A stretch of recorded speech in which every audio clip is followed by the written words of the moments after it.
You can't stop me. She signed the availability. Hello, sir. How are you? Can we talk with you outside real quick? I'm fine. All right, they're asking that you leave. For what? They said if they already asked you to leave. Yeah, I'm saying for what? Violation of their policy. There can't be any disruption per their policy, and they have it pulled up to be able to show you guys that you can legally record and you can do all that stuff. They just now called because of their violation of policy, and in their policy they can ask patrons to leave once policy is done.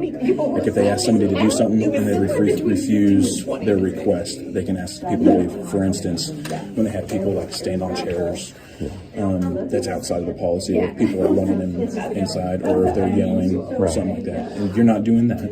Yeah. But because of the sign and that they've asked you to leave is what they're saying is a violation of policy. Well, none of that's happened. And so you can have yourself some pretty serious issues. First of all, you can't just ask me, hold on a second, let me explain myself here before you get yourself into some serious trouble. Okay. That would be a First Amendment violation all day long, because everything you just said there, you said, I'm not doing any of those things. What the issue is because you've said specifically, this is what you're calling a sign right here.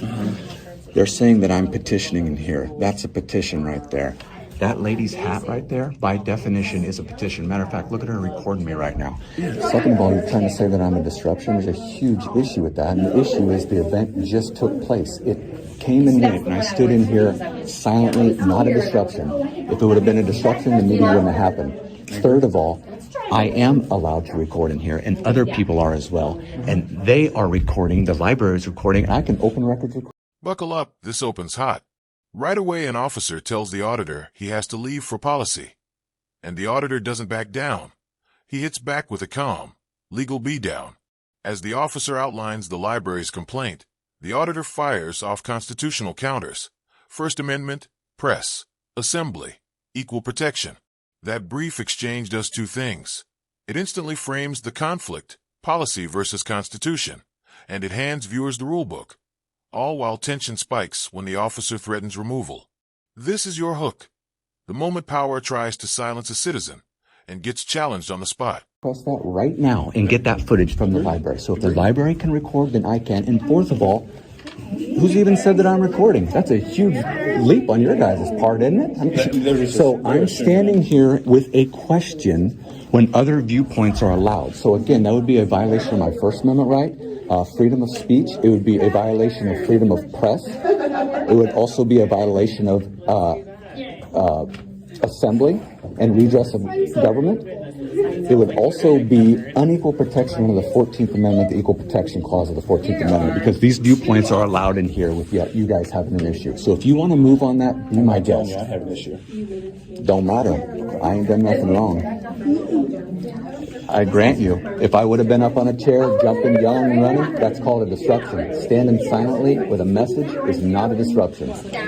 So this is called a constitutionally protected activity. They cannot ask someone to leave a public building while engaged in a constitutionally protected activity. If you try to trespass me for it, we'll add a Fourth Amendment violation on that as well for an illegal search and seizure of you. We haven't detained you at all. We just asked if we could talk with you outside, was the question. So are we done then? I don't know yet. I'm just having a conversation with you, and I've explained it like to we're you. having a pretty good conversation. Yeah, because I just educated you.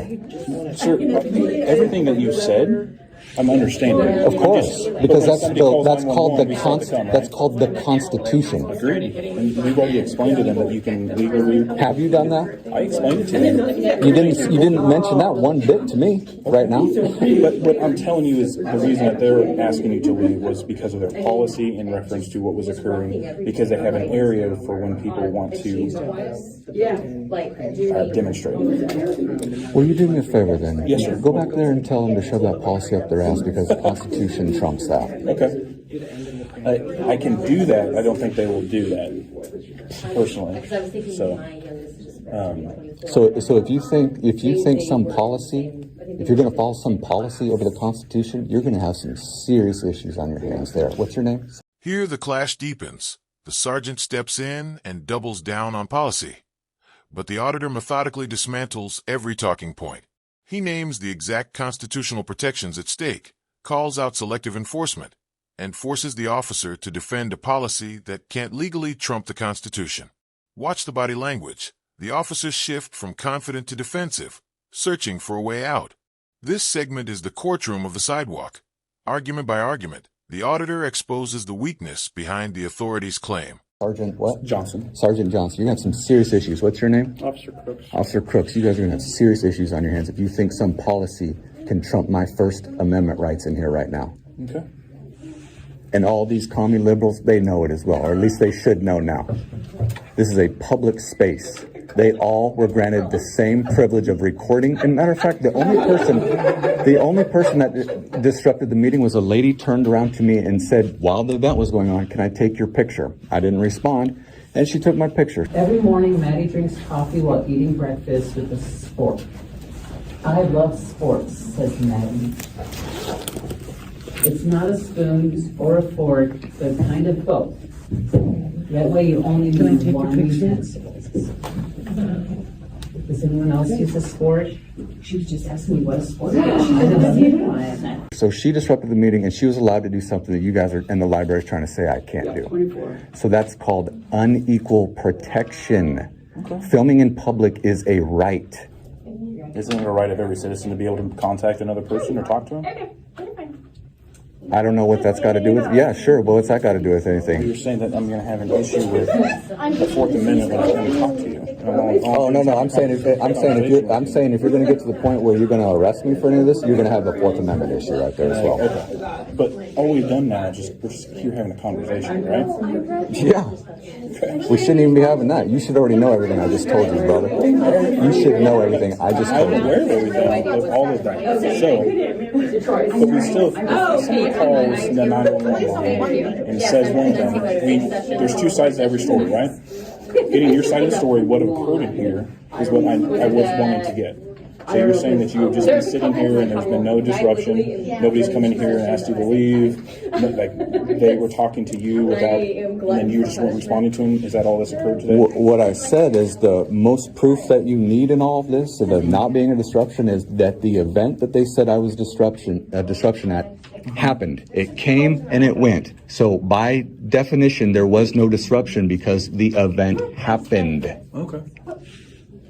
I mean, I can't make it any clearer to anybody else on that one. The event that I disrupted just happened while I was in attendance of it, standing silently. Would you want to make a written statement about, because we have to do a report no matter what, do you want to make a written statement about what occurred today in your own words? What are you reporting?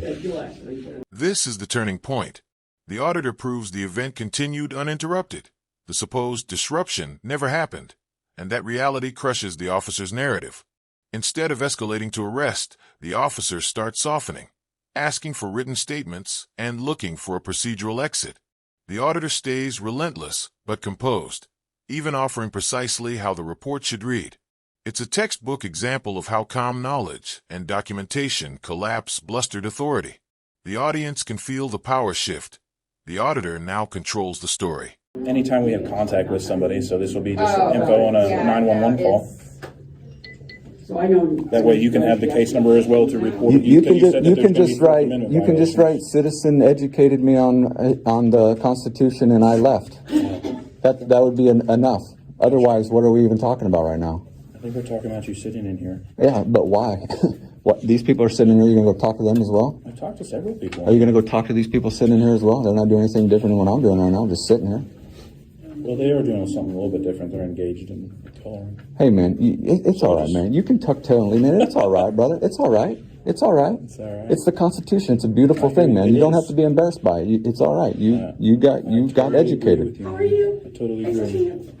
So, all right. Well, it was nice to meet you. It's amazing. You guys sat out there and talked to them for like 35, 40 minutes, but I can get this delivered to you. It actually only took about a minute to deliver it to you. You wanted to kind of resist it a little bit more. But what exactly were you guys? I'll find out. What exactly you guys were talking about there. What resist in any way? Well, this conversation's going way longer than I need to. I educated you, 10 minutes ago on this one. I like the joke. What's there to talk about? I haven't done nothing wrong. You guys gonna? Nice weather outside? Oh no. Just like you can walk up and talk to us, we can come talk to you. Devin never told you you were detained or anything like that, right? And I had to look at my whole face. Because the back covers like different hats. That's where we're at. Usually this one. Yeah. Well, And do all the, yeah. I'm guessing that you don't want to, like I said, my name's Sergeant Johnson. This is Officer Crooks. What was your name? I'm sorry.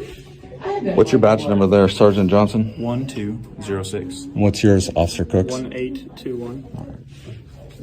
All right, man. Yep. Tell them about that policy. Tell them where they can shove it. Constitution. Tell them America on the way out. This is America 1, commies 0. It's a beautiful thing. Nice try, guys. Nice try.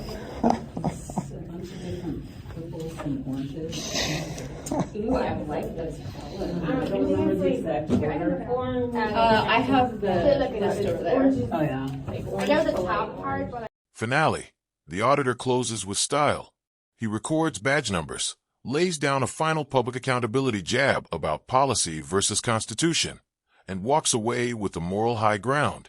The officers are left on camera having been schooled, not with bravado, but with law and logic. This ending lands like a mic drop. Confrontation resolved, lesson delivered, and viewers left with a clear takeaway. Knowing your rights can flip the script on power.